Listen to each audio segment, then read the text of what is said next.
the first thing that popped up in my spirit. So I said, okay, well, Andrew, what about Saturday? I've been looking online for hotels. I have some options. You let me know where you want to stay, because we could have stayed somewhere that was closer to like a beach so that we can kind of enjoy our business, or we could have stayed in the small town where this lady's property was, and it's literally only one hotel there. So that would have just been all business.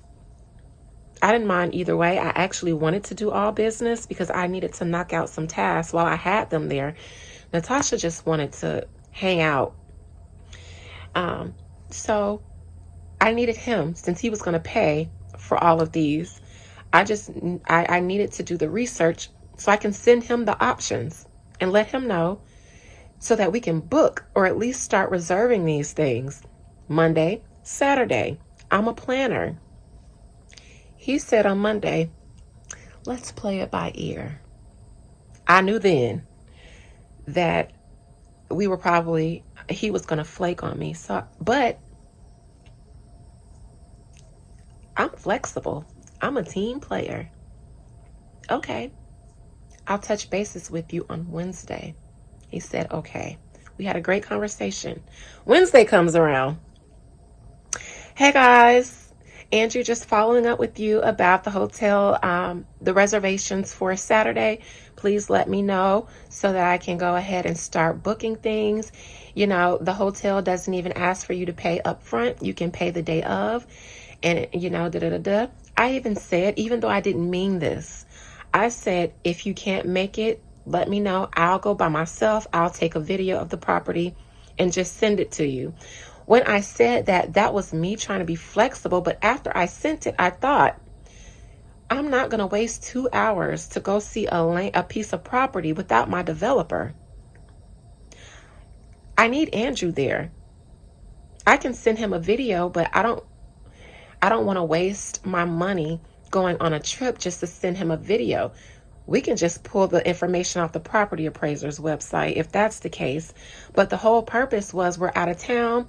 This property was near a flood zone. And so we needed to see it. We needed to see how close to the water it was to see how much we could build on. And even when I pulled it up online, I couldn't get a good view of it. I couldn't see online where the water was, but on the property appraiser site, it said flood zone, but I couldn't see the water on the Google map. So that's why I needed my developer. I'm just an agent. I can bring you the deals, but you're the developer. So you're the one who goes and sees the land and looks at it to see how we can, what we can do with it. So after I sent it, I was like, no, I'm not wasting my money to go on this trip by myself just to take a video. So after I sent it, I already regretted it. But he said, yeah, do that, because I want to stay home and catch up on some work. I was fuming when he said that, because I knew he was going to pull out of this trip. And I was upset because he had been traveling for other business ventures for the past 3 weekends. Now you want to stay home and catch up on some work when you've been pushing our business to the side. This is work. And I was so upset because I needed my team to have my back on this. So I let them know. I was like, I'm very disappointed. You know, Now I got to go back to this client and tell her we're not coming. I don't like doing that because it makes us look bad. We're a new company. We're a Black-owned company. We can't afford to not have our shit together and everything on point. And I don't do janky business. And I don't want to do janky business with y'all. That's a red flag for me. So if y'all not going to get into formation, I'm concerned. I'm concerned about how this is going to work moving forward. My vision tells me that because Andrew wants us to continue to be flexible. So anyways, I sent a message letting them know how disappointed I was. It became a thing. Everybody was like, fine, we'll go. But by now, it's just like, no, I'm going to go ahead, tell the client we're not coming. I'll handle it, because I shut down by now. I'm disappointed. No, I don't want you to say we'll go on Wednesday and then something come up Friday and then you really flake. So at this point, I'm just like, I'm just going to cancel the trip with the client. I'm disappointed. But now everybody was just like, well, what? Natasha's like, well, what can I do to help you? And I'm like, I don't need nobody to help me do my job. I needed y'all to stick to our commitment and hold me down on this like I'm always there for y'all. I ain't never canceled on anything. Never canceled on anything. I put my own business to the side. And they knew how overwhelmed I was trying to juggle you guys, my services, and them. So after that exchange, because Andrew got upset in the text and then start doing his coach thing, because sometimes he'll talk to us as if he's coaching his students and we need to encourage, be flexible, all that rah-rah stuff. And I don't want to hear that. I don't want to hear that. What you need to do is show up for business, because I've been flexible this whole time. Did you forget? Did you forget? Where's your flexibility with your clients? I mean, with your partners. I needed you. So I was annoyed. Natasha called me. I wasn't going to call anybody because I didn't want to talk. I didn't want to talk to them because Andrew was just going to cuss and fuss at me because I said I was disappointed. And by now, Natasha had already been acting funny. At the time that this happened, I hadn't seen Natasha in about 2 weeks. I would call her. She wouldn't answer me.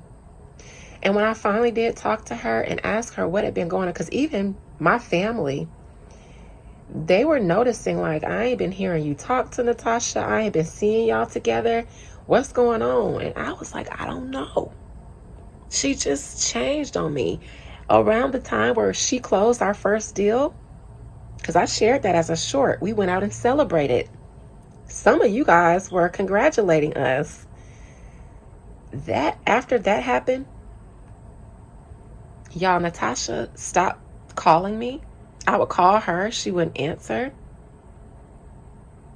She stopped coming by. We stopped hanging out together. I wasn't on the farm. I didn't know what was going on, but I don't chase nobody. But I felt the distance. And unbeknownst to her, I pulled cards and I saw it was intentional on her part. But I'm not good at reading myself. So I was trying to excuse it as something else. But I saw it in the cards. Once Natasha closed that first deal, she kind of felt like I'm the big boss hog around here.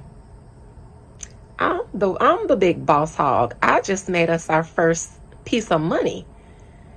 So I'm the boss hog around here. And I didn't say anything because I'm not a jealous girl, but and I was proud of her. In my job, in my mind, that's what you're supposed to do. Bring in the money. You supposed to. You're the sales girl. But I had noticed it already. So she called, and I had confronted her about that. I was like, hey, friend, I ain't been we've all just been so busy lately. She blamed it as though because of us growing, she just said she had been more busy. We've never been more busy. I'm used to being busy. I'm a businesswoman, so I'm used to juggling it. But I know that Natasha, she's not used to doing the business thing and being an entrepreneur. She's used to being the agent, not on the side of the broker or the business owner. So, networking and having to, be a businesswoman and not an agent. That was different for her, but she was starting to, feel a little different and get a new pep in her step. I loved it for her. But she did start acting funny, and I felt like she was starting to feel like, I can do what Adina does. So when she was asking me, what can she do to help me with my job? Nothing. I needed you guys to keep our commitments. I don't need help doing my job. My issue isn't that I'm overwhelmed. My issue is that you guys are flaky and you do janky business. So she called me after that text exchange because she knew I was upset. But she texted me first and she said, hey, can I talk to you about business? If she had have asked me to talk about anything else, I wouldn't have wanted to talk. Because by now I'm tired of Natasha having personal conversations with me and agreeing with me and getting in front of Andrew and throwing me under the bus. That was becoming annoying to me. And she would say things like he's a good catch and everything. And I was just like, girl, I wish he'd give you some dick. I wish he'd give you some dick. Because he's handsome. But the way he treats me and the way that you see him treat me, how can you still feel like he's a good catch? I'm the good catch. Anyways, she said she wanted to talk to me about business. So I said, okay. She called me, but she didn't start talking about business. She wanted to talk about that exchange and make sure I was okay. And I said, Natasha, I'm fine. I'm not upset. I'm frustrated because I don't like the way that we're doing business. I don't like that we're not keeping commitments. I don't like the fact that Andrew flaked on us after he's been traveling, doing his other business stuff every other weekend. And now he's not going on this trip that he wanted to go on.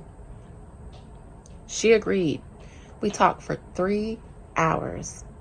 While we were on the phone, Andrew was blowing Natasha's phone up. He always does, though.